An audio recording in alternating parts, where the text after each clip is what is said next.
Welcome to At Home with Music. We're going to start today with a standard chord progression. It's one that you will hear used throughout the music of the Western world. You'll hear it in pop songs, you'll hear it in classical music, you'll hear it all over the place. And this progression is used to establish a firm sense of tonality. In other words, you will know exactly what key you are in when you use this progression. So here it is in Roman numeral form. If you remember your Roman numerals, you'll see that I have put down 2, 5, 1. That's it. A common chord progression, 2, 5, 1. So in F major, for example, it would be 2, 5, 1. The 2 chord, as you remember, is the supertonic, which leads to the dominant, which leads to the tonic. The tonic is what we call the home tonality, the final resting point of a particular key. Now, in classical and folk music, both 2 and 5 either appear as a basic triad, 3-note chord, or as a 7th chord. The tonic almost always appears as a triad. So let's set our example here in the key of F major.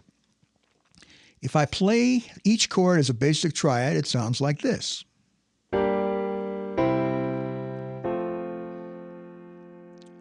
Very basic. Now sometimes the 2 is played as a 2-7, something like this. In the key of F major, this becomes a G minor 7 chord, G being the second note of the F major scale. We build a minor chord on it. We add the 7th. So now we have G minor 7th.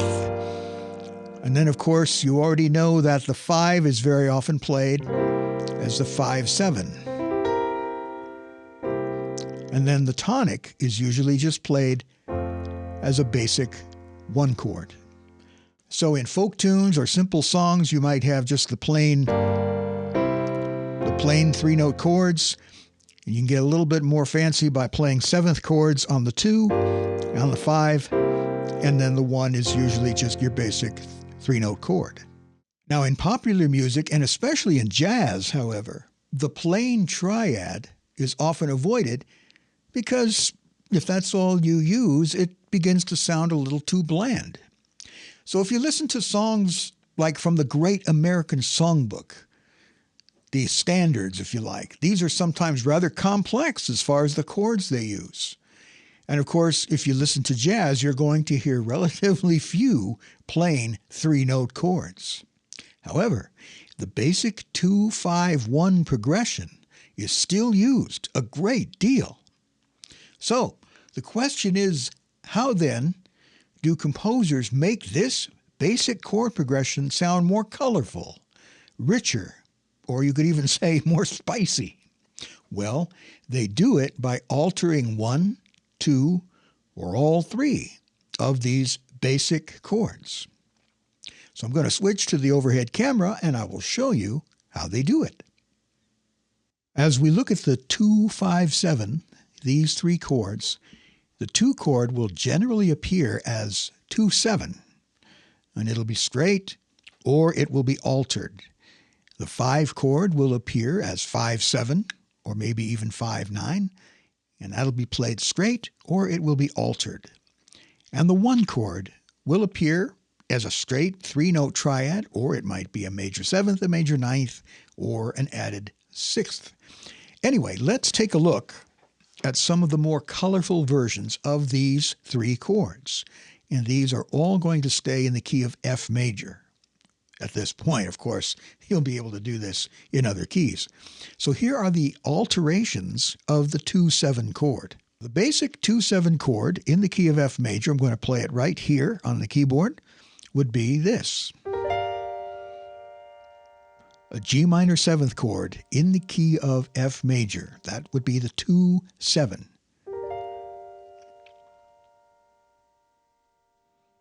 The supertonic. Now, alteration 1. We flat the 5th.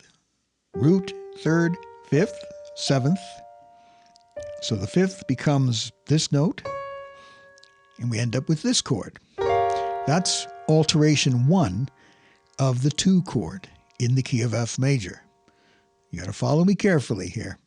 Alteration 2 raises the 3rd and keeps that flat 5th.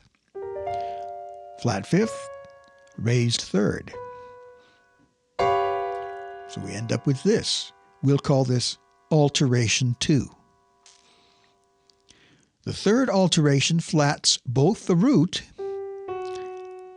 and the 5th. The 3rd stays where it is. It's B flat, and so we end up with this chord. So here are the 3 alterations of the 2 chord. Alteration 1,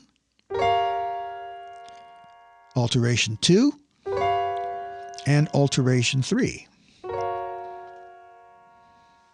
Now the alterations of the 5/7 chord. Our basic 5/7 chord, you all know this one. Alteration 1, we flat the 5th. Root, 3rd, 5th is flat. All the other notes are the same. And so this is our first alteration of the 5/7 chord. C, E, G flat, B flat.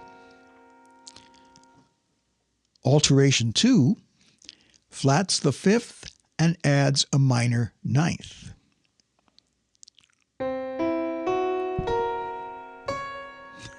I'll play it this way.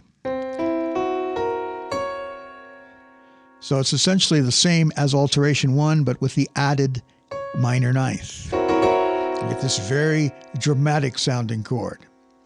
But you must admit, this is much more colorful than this. They're both nice chords, but that's pretty interesting. Alteration 3 of the 5/7 chord adds a 6th above the root, which is, of course, C. You can put the root down here, if you like.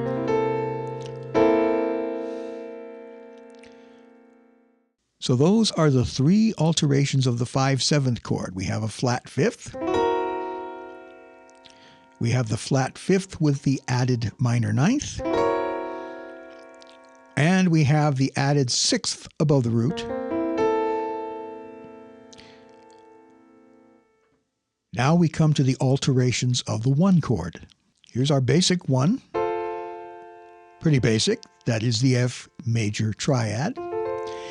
Alteration 1, we add a major 7th above the root, making it a major 7th chord.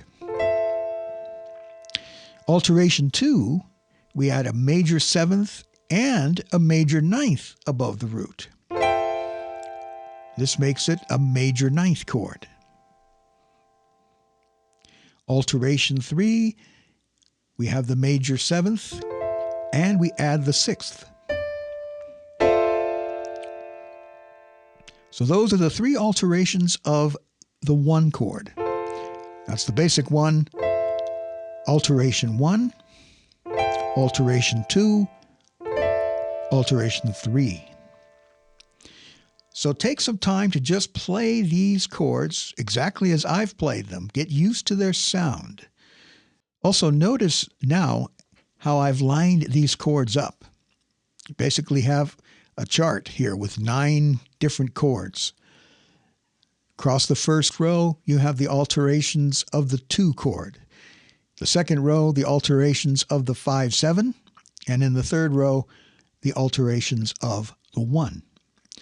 Seeing the chords in this way gives you a visual device for interchanging different chords in different ways. And I'll make a PDF of this available to you. Now let's try playing a few chord progressions, kind of mixing up these different alterations of the 2-5-1. You'll see here that I've written out just a few of the many combinations, and they are notated for 2 hands. Various voicings of the chords are used by rearranging the top notes, but keeping each chord in root position by using the roots in the bass. So in the key of F, you'll always have G, C, and F in the bass. That's standard procedure in most pop and jazz keyboard playing. As you listen to these progressions and then play them yourself, and you definitely should play them, notice which alterations I'm using. So take a look at this first example. They're all 2-5-1 progressions, but we're using altered versions now of these three chords. So in this example, we begin by using altered version number 1, or the first alteration, if you like, of the 2 chord. You remember that's where we flat the 5th. Now notice how I've voiced these 3 chords. I've used these particular voicings to get the best sound and the smoothest voice leading.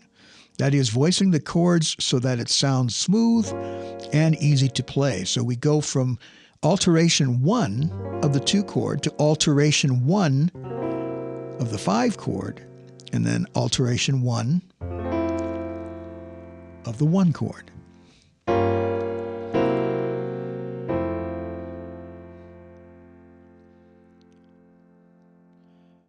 Take a look at this next one as you move to the right on the page, and you'll see that we still are using alteration 1 of the 2 chord. We've voiced it up here now. In order to make it smooth, we're going to use alteration 2 of the 5 chord.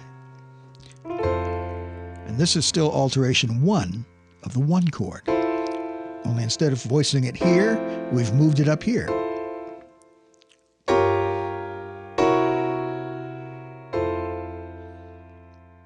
That's much more colorful than...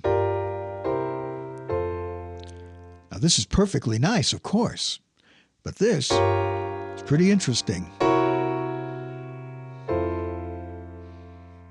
Here's another version.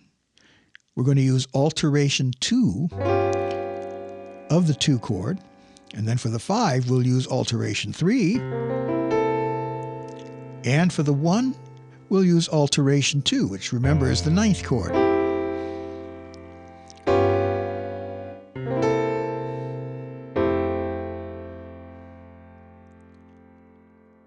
This next example, we start with alteration 2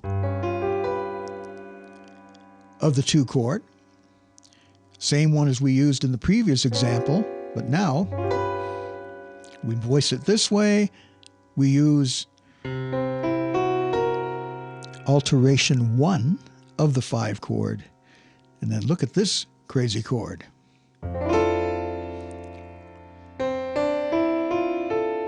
That's alteration 3 of the 1.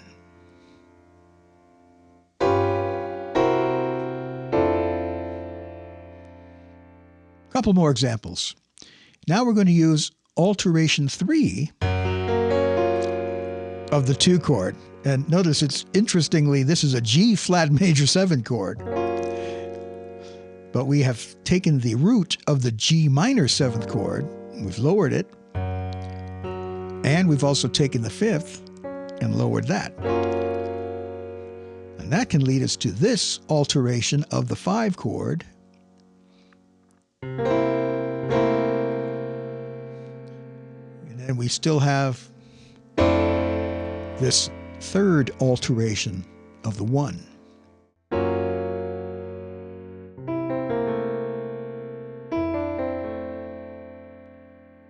One more. We're going to use that 3rd alteration of the 2 chord, voice it a little bit differently, and then we come to this one.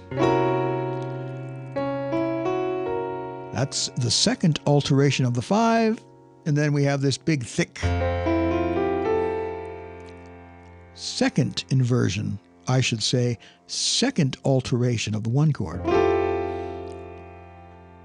Those are all the notes of an F major 9, only they're all squashed together. So what you can do now is go back to the 3 rows, and you can begin mixing and matching these different versions of the 2-5-1 progression, using the different alterations in any way, shape, or form you like. Explore. You can experiment with different voicings. I've given you an awful lot to work with here. So if you are so inclined, this will keep you occupied for quite some time. Thank you for watching this little demonstration. I hope you'll take a chance to play with these chord progressions on your own. If you have any questions or comments, please be sure to leave those in the comment section below. I respond to every comment and try to answer every question. If you have not yet subscribed to the channel, I encourage you to do so. It won't cost you anything, and it'll only take a few seconds. Be sure to click on the little bell icon so that you will be notified whenever I upload a new video. Thanks again for watching. I appreciate all of you who have subscribed to the channel so far. I'm very, very grateful. I look forward to speaking to you in the next one.